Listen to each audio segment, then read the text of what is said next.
Балхуу тоглоомоо хураасан. Балхуу баяртайгаар тоглоомоор тоглож суулаа.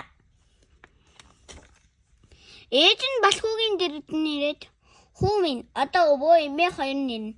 Тийм болохоор тоглоомоо ураагаарай" гэж хэлжээ.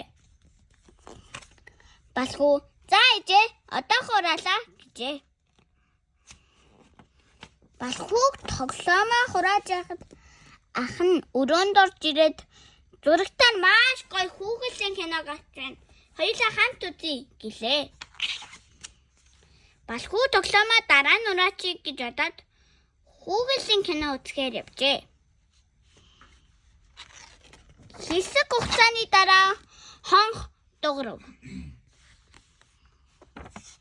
Тэд баярлан хаалгаа нээлээ. Балхуу ахтайгаа эмээ өвөөгөө тэрэн ухтав. Эмээ тэндэн шинхэн зүргийн бал авчижээ. Балхуу ахтайгаа өвөөгөө өдлөн том өрөөнд оров.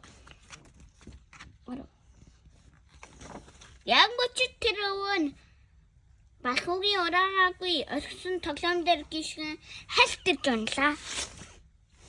Ээж нь "Балхуу, чамд эсэ биттэй. Яагаад тоглоомоо ураагаагүй юм бэ? Өвөө чи унаад бэлтгэсэн бол яана?" гэв. Балхуу маш их харамсаж байв. Балхуу өвөө дээр очиж "Намайг уучлаарай өвөө" гэв. "Миний хүү тоглож дуусаад тоглоомоо өргөж хурааж байгаарай" гэвээ. Балхуу тэр өдрөөс хойш тоглоомоо үргэлж хураадаг болжээ.